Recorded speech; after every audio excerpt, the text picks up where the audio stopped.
अहिले हामीले तुङसा भन्ने हामीले पाप कसो गरी कटाउनु पर्छ, पाप कटाउने टाइममा हामीले के सोच्नु पर्छ भन्नेको बारेमा मैले टिबेटनहरू भनिसक्यो। यदि तपाईहरू टिबेटन राम्रोसँग नबुझ्ने हाम्रो बुद्धिस्ट धर्म फ्रेन्ड साथीहरू छ भने हामीले पाप कसो गरी कटाउनु पर्छ भन्ने चाहिँ, पाप भन्ने चाहिँ हाम्रो जिउको पाप, हाम्रो मुखको पाप, मनको पाप, तीन थरीको युसुम भन्छ, बडी वर्बल माइन्ड होइन, तीन थरीको पाप छ होइन।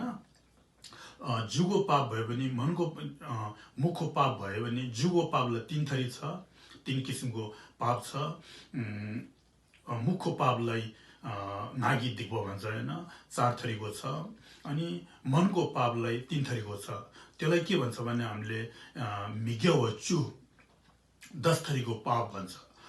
मेन कुरा चाहिँ जुन जे पाप गरे भने मेन कुरा चाहिँ हामीलाई घचार्ने चाहिँ हाम्रो बसको भन्ने मन हो।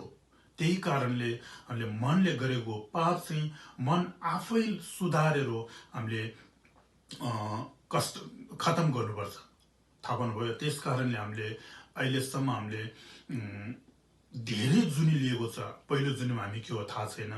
यदि बुद्धिस्ट हो भने होइन, बुद्धिस्ट हो भने पहिलो जुनी भने हामीले विश्वास गर्नुपर्छ, पछिल्लो जुनी भने विश्वास गर्नुपर्छ। अनि कर्मको फल भन्ने, धर्म गऱ्यो भने राम्रो हुने, पाप गऱ्यो भने नराम्रो हुने चाहिँ हामीले त्यो सोच्नुपर्छ। त्यस कारणले हामीले धेरै जुनी लिएर अहिले हाम्रो मान्छेको जुनी एकपटक पाएको छ। यस्तो जुनी लिनु एकदमै गाह्रो छ भन्नुहुन्छ होइन बुद्धले, एकदमै गाह्रो। अब भन्यो भने दिनभरि भन्नु पनि सक्दैन। त्यस कारणले हामीले अहिलेको जीवन चाहिँ एकदमै महत्त्वपूर्ण, संसारमा खोजेर नपाउने होइन।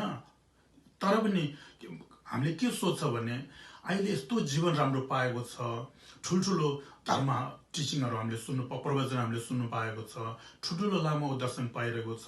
तर पनि हामीले के गर्छ भने त्यसको पालना नगरेर होइन, जुन हामीलाई बिमारी छ, जिउको बिमारी, मनको बिमारी, धेरै थरीको हामीलाई बिमारी छ, तर पनि ठुल्ठुलो लामाहरूले जुन दिएको त्यो बिमारीको के भन्छ दबाई दिन्छ, हामीले खाँदैन के। त्यस कारणले हामी कहिले पनि यो विषय हुँदैन कि त्यही जस्तो होइन।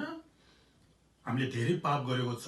अहिले के गर्नु त, अहिलेको जीवनमा मैले त्यो दबाई चाहिँ राम्रो नखाए पछिल्लो जीवनमा मेरो कस्तो हुन्छ थाहा छैन भन्ने, थाहा पाउनुभयो। अहिले यस्तो जीवन पाएको छ, अहिले मैले धर्म नगरे त मेरो जीवन पछाडि के हुन्छ भन्ने हामीले जो पनि पशु पन्छी, मान्छेको प्राणी, पशु पन्छी, मान्छे जो भयो भने म राम्रो जीवन लिन्छु, खुसीसँग बिताउँछु, हाँस खेलेर म बिताउँछु भन्ने जमेको भावना छ, थाहा पाउनुभयो।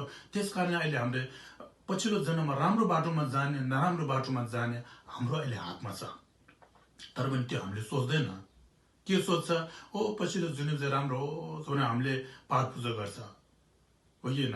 अहिले जुनी यस्तो राम्रो पाएको छ, पछिल्लो जुनी सोचेर अहिलेको जुनीमा त आफूले खुसी गर्यो, जे पायो त्यही गर्यो, पाप गर्यो, मान्छेलाई दुःख गर्यो, मान्छेलाई मुख छाड्यो होइन, तर मोमो गर्यो, पछिल्लो जुनीमा मेरो राम्रो जुनी पाओस् भन्यो भने त्यो खत्तम हुँदैन। पुस्तकमा के भनेको छ भने होइन, एकदमै के भन्छ यो गरिब मान्छे अब हाम्रो डायमन्ड धेरै भएको ठाउँमा गएर होइन, डायमन्ड नलिएर रित्तै फर्किएको जस्तो के हो। डायमन्ड अहिले नलिने, पछि लिन्छु भनेर झोला रित्तै खाली बोकेर आयो जस्तो हो। अहिले हामीले यत्रो जीवन राम्रो पाएको छ, अनि त्यो जीवनमा नगरेर पछिल्लो जन्ममा गर्ने हो भने चाहिँ त्यो यो के भन्छ यो खाली कुरा हो। त्यस कारण अहिले जीवनमा राम्रो गर्दै पछिल्लो जन्ममा यस्तै गर्छु भन्ने हामीले भावना लियो भने राम्रो छ। त्यस कारणले मनको पाप चाहिँ मन आफैले कटाउनुपर्छ। त्यस कारणले पाप गर्ने धेरै तरिका छ।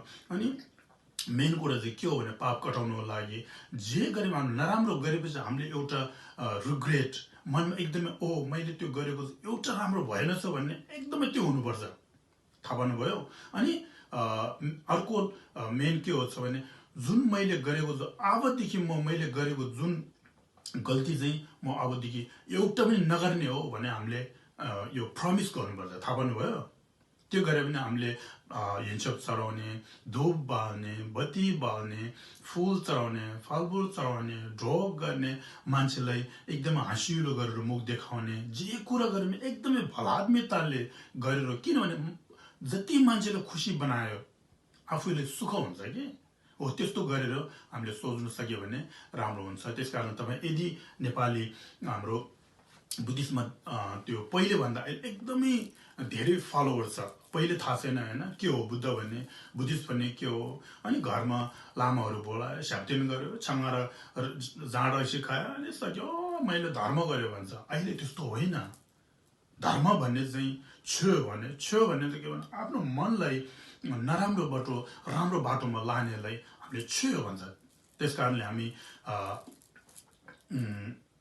त्यो सोच्नु एकदम महत्त्वपूर्ण हो त्यस कारणले जम्मैले त्यो सोच्नुहोस् अनि यदि अब तुङस्या पढ्नु नआउने हो भने मैले अघि भने जस्तो लामा त्योम्बा चुम्देन्दे थिसी सेवा डाचोम्बा यान्दाबर जोबे साङ्गे सुम्जु सोङ्गे लाचो खोर्दा चेवा नाम छासेलो चोदो क्याप्सु छो भनेर पढेर ढोक गयो भने तुङस्या पढेको जस्तो हो यदि तपाईँहरू हाम्रो टिबेटन नआउने यति छ यो अहिले मैले भनेको नबुझ्यो भने पढ्नु नआयो भने मलाई सिधै मलाई कन्ट्याक्ट गर्नु म तपाईँहरूले लेखेर नेपालीबाट भयो भने इङ्ग्लिसबाट लेख्यो भने